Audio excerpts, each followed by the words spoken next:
Hello guys, welcome back to the new blog. आप सभी को राम नाम। गाइज, आज के ब्लॉग में हम लोग देखने जा रहे हैं अयोध्या में प्राण प्रतिष्ठा से पहले क्या क्या तैयारियां चल रही हैं। तो गाइज, मैं अभी मौजूद हूं अयोध्या में कांसी राम कॉलोनी के पास, जहां पर बनाया जा रहा है 1008 हवन कुंड। यहाँ हमारे दाहिने तरफ भी हवन कुंड बन रहा है और हमारे बाएं तरफ भी हवन कुंड बनाया जा रहा है। अभी मैं उसको भी आगे दिखाऊंगा, लेकिन ये हवन कुंड क्यों बन रहा है ये जान लीजिए। गाइज, अयोध्या में प्राण प्रतिष्ठा से पहले यहाँ पर 1008 हवन होने हैं, जिसके लिए ये हवन कुंड बनाया जा रहा है। इसका आयोजन जगत गुरु स्वामी श्री रामभद्राचार्य जी महाराज द्वारा किया जा रहा है। 14 जनवरी से 22 जनवरी तक 1008 कुंडीय हनुमान महायज्ञ यहाँ पर होना है और इसको अमृत महोत्सव का नाम दिया गया है। मैं अभी जिस मार्ग पर चल रहा हूँ ये है परिक्रमा मार्ग। यहाँ पर 14 कोसी और 5 कोसी दोनों परिक्रमा इसी मार्ग से चलते हैं, जो आगे चलकर डिवाइड हो जाते हैं। यहाँ पर दाहिने तरफ हमारे देख सकते हैं, यहाँ पर भव्य गेट बनाया जा रहा है। यहाँ पर जितने भी चीज़ों का कंस्ट्रक्शन हो रहा है, चाहे मंडप बनाना हो, स्टेज बनाना हो, या जो कुछ भी यहाँ पर बन रहा है, सारी चीज़ें रामायण कालीन है। कोई भी आधुनिक जमाने का यहाँ पर प्रयोग नहीं किया जा रहा है। मैं यहाँ पर गेट पर पहुँच चुका हूँ। चलिए दिखाता हूँ यहाँ का गेट किस तरह से दिख रहा है। देखिए, कुछ इस तरह से अभी गेट का कंस्ट्रक्शन चल रहा है। यहाँ पर राम मंदिर का मॉडल छोटा सा रखा हुआ है, उसको भी बनाया जा रहा है। यानी कि बहुत सारी चीज़ें यहाँ पर हो रही है। अब देखिए, यहाँ पर दाहिने साइड और इधर सामने की साइड में भी हवन कुंड बनाए जा रहे हैं और सभी चीज़ों को बनाने में रामायण कालीन चीज़ें ही प्रयोग किए जा रहे हैं। अभी करीब करीब 1 महीने और बचा हुआ है। इन सबको 1 महीने पहले ही कंप्लीट करना है, इसलिए यहाँ पर तेजी से काम किया जा रहा है। यहाँ पर आप देख सकते हैं टोटल लकड़ी, इसके अलावा कोई भी लोहे का सामान यहाँ पर आपको नहीं दिखाई पड़ेगा। टोटल लकड़ी का प्रयोग यहाँ पर किया जा रहा है। तो कुछ इस तरह से अभी यहाँ का गेट बन रहा है। वैसे अंदर जाना अलाउड नहीं है, नहीं तो अंदर जाकर भी दिखाता मैं क्या क्या हो रहा है। चलिए अब हम लोग चलते हैं राम मंदिर की तरफ। राम मंदिर देखते हैं कहाँ पे क्या क्या चीज़ें हो रही हैं। अयोध्या में प्राण प्रतिष्ठा के बाद बहुत सारे श्रद्धालु देश के अनेक कोने से, विदेश से भी यहाँ पर आने वाले हैं, जिनको ध्यान में रखते हुए यहाँ पर करीब 18,000 लॉकर बनाए जा रहे हैं।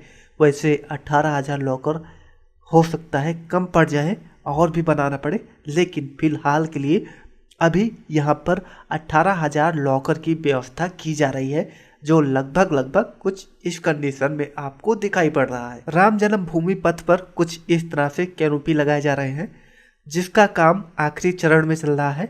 इसकी वायरिंग वगैरह भी की जा रही है, जो आखिरी चरण में है। लेकिन इस कैनोपी के पोल को पत्थर द्वारा कवर किया जाना है, तो अभी पत्थर भी लगाया जाएगा।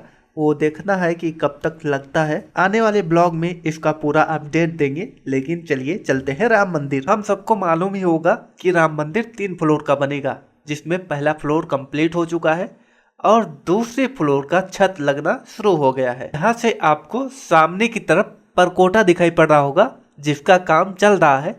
यहीं से आप राम मंदिर में एंट्री भी कर सकते हैं। इसके अलावा राम मंदिर के चारों तरफ इसी तरह से परकोटा बनाया जा रहा है, जिसके द्वारा आप राम मंदिर का परिक्रमा भी कर सकते हैं। राम जन्मभूमि परिसर में ही कुबेर टीला पर कुछ इस तरह से जटायु जी का एक मूर्ति लगाया गया है।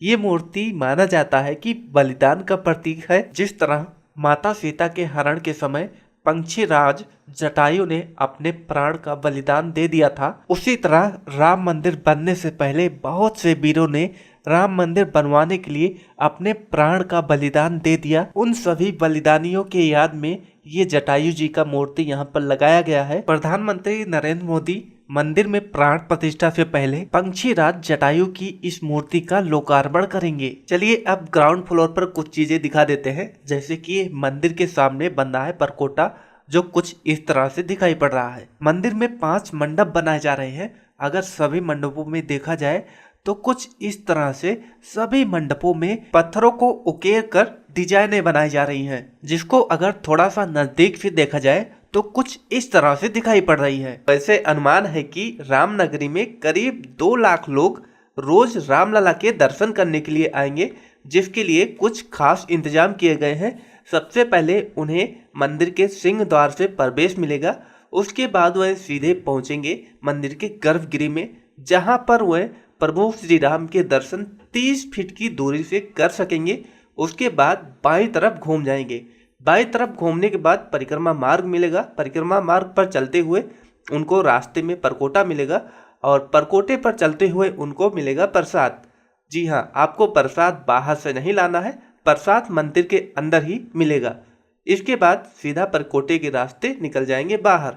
जैसा कि मैंने बताया कि राम मंदिर परिसर में ही कुबेर टीले का निर्माण किया गया है, जहां पर पंछीराज जटायु की मूर्ति लगी हुई है। अगर पंछीराज जटायु का भी दर्शन करना है तो उसके लिए अतिरिक्त परमिशन की जरूरत आपको पड़ेगी। तो गाइस, कुछ इस तरह से ही हम राम मंदिर के अपडेट समय समय पर लाते रहते हैं, जिससे आप सभी राम भक्तों को पता चल सके कि राम मंदिर में क्या क्या कहां पर हो रहा है।